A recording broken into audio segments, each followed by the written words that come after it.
It's chapter 5, Posuk Aleph. V'daber Hashem el Moshe limor. Hashem spoke to Moshe saying, Tzavis b'nei Yisrael, you should command the Jewish people, Vishalchu min hamachne. You should send out from the camp, Kol tzarua, whether a person's a leper, Kol zav, a person has a flow, Chol tomid lo nefesh, or a person who came in contact with the dead. We can see in a moment. There were 3 camps. There was what we call Machne Shechina. That's where the Mishkan was. That's where the altar, all that was there. We brought actually the sacrifices. Then you had Machne Leviah, the camp of the Levites, who camped around the center camp. Then you had Machne Yisrael. You had the camp of Israel. Based on the degree of level of contamination, that will determine to what degree they have to be sent out of the camp. Certain people are permitted to be in the Levite camp and the camp of Israel, but they're not permitted because of the level of contamination in the Machne Shechina. That's the Machne, the camp of the divine presence. Another level of contamination is not even permitted to be Machne Leviah, but permitted to be Machne Yisrael. And the most extreme level of contamination, as we'll see in a moment, which is the leper, he has to be sent out of all the camps. He's not even permitted to be in the Machne Yisrael. So we're speaking over here 3 levels of contamination. Tzarua, the leper, the zav, the one who has the flow, v'chol tomid lo nefesh. Let's take a look at Rashi. Tzavis b'nei Yisrael, Parsha zu nemro b'yom hashukam mishkan. This Parsha was stated the day that the Mishkan was erected, because that's when it took on, everything crystallized and the camps were formed, because you have to have the Machne Shechina is the center camp and the others follow. Shmona Parshas nemro bo b'yom. There were 8 Parshas that were said on Kedisa, B'Mseches Gittin. V'yishalchu min hamachne. Now he explains, Sholosh machnus ho yusham b'shas pnei yoson. The only time these camps functioned, meaning the Machne Shechina was only when the Mishkan was erected, so that was only the time when they camped. Toch hakloim, he Machne Shechina, within the curtains. That was called Machne Shechina. Chaniyas ha-Levim soviv, the Levites who camped around the center camp, that was called the Machne Leviah, K'mo shefurish Parshas Bamidbar Sinai, Machne Leviah, Umishom ad sof Machne Adegolim, and from that point until the outside of the camp of the flags, which means each tribe identified with the flags, L'chal Baruchos in 4 directions, or Machne Yisrael. Now Rashi explains to what extent did they have to be sent out of the camps. Hatzarua, the leper being the most extreme of all of them, nishtar chutz l'kulon. He has to be sent out of all the camps. He's not even permitted to be in the camp of Yisrael. Hazav, the person who has the flow, could be a man or a woman. Mutar b'machne Yisrael, umshulchem min hashtayim. They're permitted in the camp of Israel, but they have to be sent out from the Machne Shechina and the Machne Leviah. The tomid lo nefesh, and the one who's contaminated as a result of contamination of the dead, muta al b'shel Leviah. That person is permitted to be in the camp of the Levites. Vein mishulach elo b'shel Shechina. He's only sent out of the camp of the Shechina. Choseh dosha b'seid mekros b'seches psochim. And all this is derived from the various psukim, how they're interpreted. To what degree do they have to be actually sent out of the camps?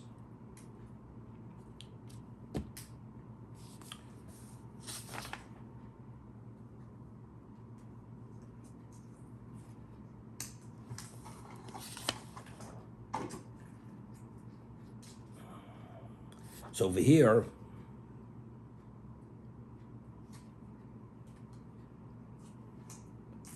let's see for mizocher ad nekeva, Posuk Gimel, whether it's a male or a female, tishalechu el michutz lamachner, al bichutz lemachne tishalchum lo yitamis machneim, that they should not contaminate the various camps, asher nishochim b'tocham, which I dwell in them. Vayasu chen b'nei Yisrael, and the Jewish people did exactly as they were instructed. Vishalchu osam el bichutz lamachne, and the various levels of contamination with those people were sent out of the camp. Kashidiba Hashem es Moshe, ken osam b'nei Yisrael, as Hashem had spoke to Moshe, the Bnei Yisrael had done. Ken osu. Very often you find Vayasu chen b'nei Yisrael, the Jews did as were instructed. We usually find Lahagi Shvocha Shel Yisrael. We speak about the praiseworthiness of the Jews, that they followed the instructions as given. I mean, over here, the Torah tells us you have 3 camps. Based on the level of classification of contamination, that determines which camp you're permitted to be. And it says the Jewish people did exactly as they were instructed. Then it reiterates it. Kain also Bnei Yisrael. Whenever it reiterates it and concludes, and the Bnei Yisrael did as that speaks about their praiseworthiness, that they did not violate it. They accepted it. It's not only that they did it as prescribed. What's so special about this?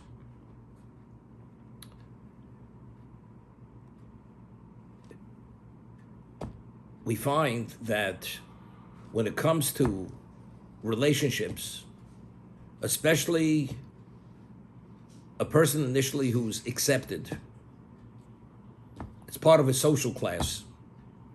You're accepted in your group, and all of a sudden the person has a problem. So let's say a person contracts this kind of condition, which is you could be contaminated by it, or you could be affected by it, a disease. A true leper. He had leper colonies because it was contagious. It's understood you stay away from that person. Oh, here we talk about spiritual contamination. That a person's a leper, we're not talking about a person who has leprosy, which it's a contractable disease. It's a tag which identifies him that because he had failed spiritually, he assumes a certain spiritual impurity, and therefore he's shunned from, the Torah says he becomes a pariah. He must leave all the camps. But in terms, we're not talking about a contractable disease. That means his family, his peer group, they have to say, you must leave. It's not so easy. And what about if he's a Zav? Zav is not as extreme as the leper, but he's not permitted to be even the camp of the Levio. Machli is permitted to be. Or the dead. Mach the Shechina not. So to follow the instruction as prescribed and actually allow relationships to be limited and so-called infringed upon, it's not so simple. Because again, firstly, you're actually compromising your own relationship, plus you're putting another person in a classification. The Torah says it doesn't make a difference. Once it was prescribed and it was said this is the parameters and the limitations, and here you're permitted not to be, all the Jews, they followed as prescribed. The leper was sent out of the camp, and the leper abided by this. The person who had the ziva, which is something on a very personal level, the person has a flow. Does anybody know who has a flow? Whether it's a woman or a man, only the person himself knows this. But the Torah gives certain indicators when you do have the flow and you don't have the flow. And yet they followed it. Person comes in contamination with the dead. The only person who knows is only the person who became contaminated. As the Torah tells, when you do, when you don't. Despite all this, there's so many unknowns besides the question of compromising relationships, either almost on a permanent level or on a temporary level, to be able to prescribe to this and submit to this and accept it. It's not so simple. The Torah says they followed it as prescribed exactly. Therefore, the Torah says, Keino Subnei Yisrael. They followed without any level of compromise, and it was here too exactly as it was meant to be.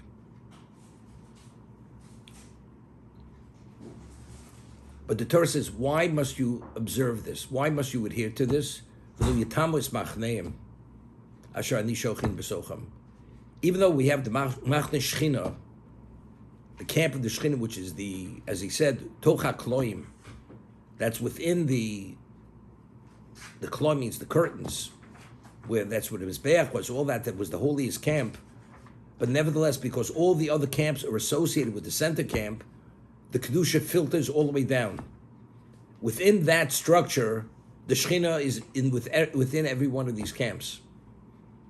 So therefore, if you have any of the levels of contamination, you have to leave the camp, otherwise you contaminate the camp. Because of the degree of Kedusha which exists within the camp. The most intense level of Kedusha is the center.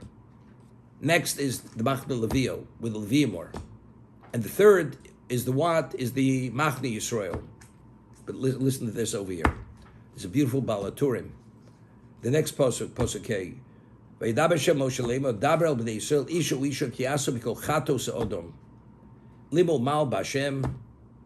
We'll see in a moment. This is speaking about a person who steals from a convert and takes an oath, swears that he doesn't have. He took, let's say a person was a custodian, a shomer, for a convert, and he swears that he doesn't have it, and then afterwards the person dies and he has no heirs, or he does have heirs. What's the law? Okay, we're not discussing this right now, but the Torah uses a term, if he does any of the sins of Odom. What does it mean, the sins of man? Limo mal b'Hashem, which it's actually infringing on God's domain.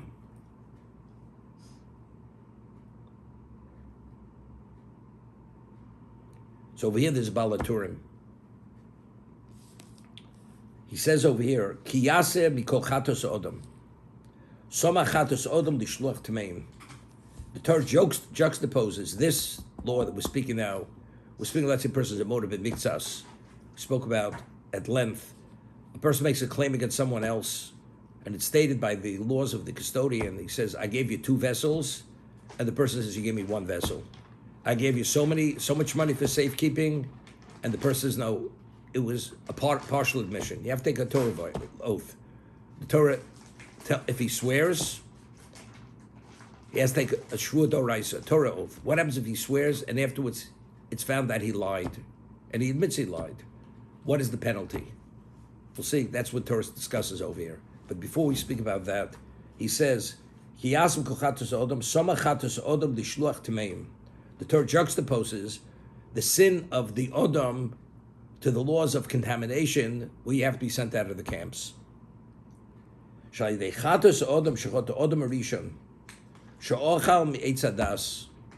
sin of Adam, that he ate of the tree of knowledge. And the snake deceived Chava, and he convinced her to eat of the tree of knowledge. And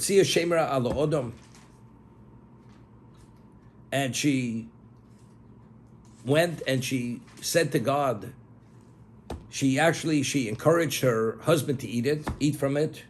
Loku shloshon. Therefore, all 3 of them were punished, were smitten.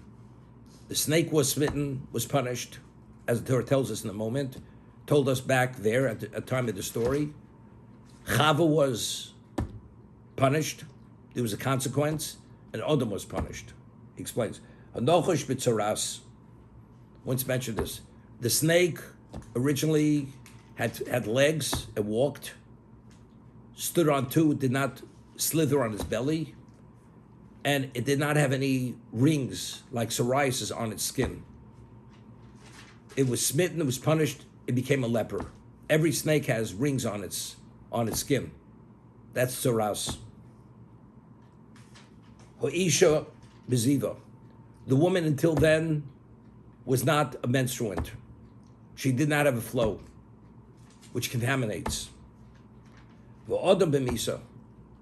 And what was the punishment to Adam? Death. He became subject to death. V'sedi kilosam, what was the order, as the Torah tells us? Hashem says to Chava, why did you eat? She says she blamed the snake. And then he says to Adam, why did you eat? He says, it's the woman. So that was the order. So first the Torah tells us Hashem's response to the snake, to Chava, and to Adam. That's the order of how the punishments manifest themselves, evolved.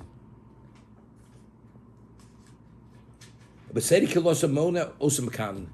order of the curse, the Torah goes and enumerates them here sequentially. The Nochosh, the snake, the ancient snake, is tsaras, that's leprosy. V'zov hainu isha. The flow is the woman. V'tomei nefesh hainu adam. Shenenash b'mosa tomus. Death, the contamination that is only due to death. Until Adam was punished with death, the whole reality of death had no relevance to existence. Mizocha nekeva tishalechu. Whether it's male or female, they have to be sent out of the camp. He explains, just as all three of them, the snake, the ancient snake, was in Gan Eden, was in the Garden of Eden, and Chava was, and Adam were, as they were all driven out of Garden of Eden. That's the order. Adam, Chava, v'Nochash. The sub-parsha Sota, and soon the Torah juxtaposes the portion of the suspected adulteress. Initially, if she suspected and she did commit adultery, what happens to her? V'shanochish ba'al Chava. Chazal tell us, Nochash al Chavitu b'zuma. The Nochash actually had relations with Chava, and he actually infused her with pollution, spiritual pollution. Because the Nochash was the incarnation of evil, literally evil. V'noflu yirechov. And as a result of that, his thighs detached themselves. And this is, the Torah says, Dichsiv al gechon chotelech. You will slither on your belly. Because later we speak about, if a woman did commit adultery, what happens to her? It says, Yirechich nofelis. As a result of drinking the water, her body swells, and she becomes totally dismembered. And it says the first thing happens, her thighs detach themselves from her body. That's exactly what happened to the Nochosh. The Somach Parshas Nozir. And why does it juxtapose to the Sota, the portion of the Nozir, that he's not permitted to drink wine for this period of time?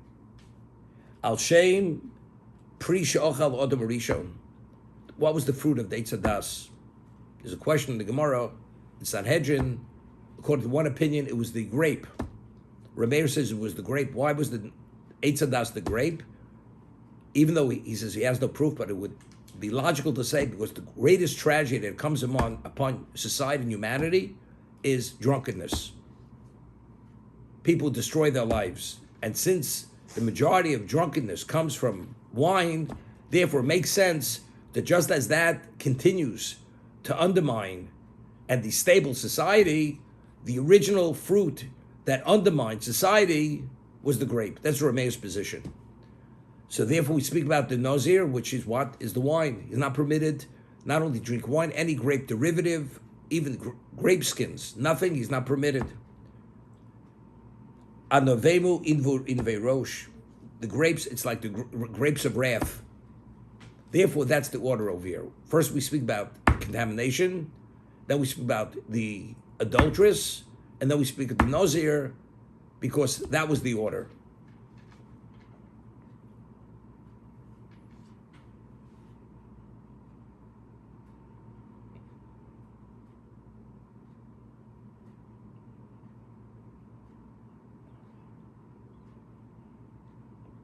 If you remember, we had spoken that Aaron HaKohen, or any high priest, he's not permitted to contaminate himself, even to his 7 closest relatives, which in ordinary Kohen is permitted. We speak about the vestments of the Kohen Gadol, of the high priest. The Torah says, L'chavaru tiferes. It's for honor and glory, those vestments. That's what they are. The question is, we had said that the day that the Mishkan took on a permanent status, meaning the Shekhinah entered into this existence, the joy that Hashem had was no less than the joy at the time of creation. And we explained why. Because what was the original intent of creation? That the divine presence should be on the terrestrial level with the human being, not in heaven with the angels. And with the Mishkan, was the first time that it took on this semi-permanent level where Hashem entered into the terrestrial level to have a relationship with the human being, with the Adam. Who's the Adam? Atem Kurim Adam. Klal Yisrael were the ones who assumed the position of the original human being, of Adam. They were able to meet the objectives of creation, which was advancing the spirituality of the human being, advancing the neshama. Atem Kurim Adam. Vosli Mishkan v'shachanti b'sochan. Osli Migdosh. I make for me a sanctuary that I should dwell in your midst. So the Mishkan is a medium for God to have a relationship with the Adam, with Klal Yisrael, with the Adam. We'd explained that the Kohen Gadol, he is a representation of the original Adam before the sin of the tree of knowledge. Before the tree of knowledge, there was no such thing as death. As a result of that, he's not permitted to contaminate himself, even to his 7 closest relatives. He always has to maintain that pure state. The Mishkan is the equivalent of Gan Eden, the Garden of Eden before the sin. Before the sin of the Eitz Hadas. That's who the Kohen Gadol is. The Kohen Hedger, the ordinary Kohen, is not permitted to contaminate himself to ordinary people, but to his closest family he can. So over there we mentioned the Sifaro says why? Because since the Kohen has to be the one who's the disseminator of the Torah, if he contaminated himself to anyone other than his family, his value would be devalued. He would not be seen and revered as he should be. He has to be seen as a holy entity, a holy classification. As a result of that being seen in this holy classification, his teachings will be revered and will be more effective and impactful. That's the Kohen Hedger, that's the ordinary Kohen. Kohen Gadol, so therefore it's only the 7 relatives he's permitted. But for an ordinary person, he's not permitted. However, the Kohen Gadol, who is another concept, it's the concept if he represents Adam before the sin, he's not permitted to contaminate to anyone. This week's Parsha, there's a phenomenal Orach Chaim HaKodesh that he goes explains that we find that the Megillah Sota is obliterated into the water, and the Kohen adjures the woman. If she committed adultery, terrible things, there can be terrible consequences. And he takes some of the dust of the floor of the sanctuary, he puts it in the water, mixes it. And when she drinks it, if in fact she is guilty, she dies. There's violent death. So he explains, he brings the medrash that at the time of creation, it says God separated on the second day the upper waters from the lower waters. That was the Rakia. The sky, he separated the upper waters from the lower waters, and the medrash says that the lower waters, they're referred to as Mei Bochim, the crying waters. Why are they called the crying waters? Because the waters that were separated were closer to the terrestrial level, said, until now we had an association with you. The upper waters have an association with you, which is the ultimate level of holiness. We're detached from you. So Hashem says, there's going to be a day where you're going to have the identical association, even more so, it will be in the Mishkan, or the Beis HaMikdash. Why? The water in the laver will be the equivalent of having a relationship with me. In addition, every korban that's brought in the Beis HaMikdash or the Mishkan, it says, I'll call korban tachriv melach. Every korban has to have salt. And since water is usually ocean, so the salt represents the ocean. So therefore that was the consolation to the water that was on the lower level. So now, initially, where was the Shekhinah? The Shekhinah was on the terrestrial level, in the Gan Eden. Because Adam ate of the Eitz Hadas, and the woman, the snake, committed adultery. There was an adulterous act over there. Because as we just said, Bo Nocha Shalcha Vita Bo Zuama. That's what we speak about. We juxtapose these various portions.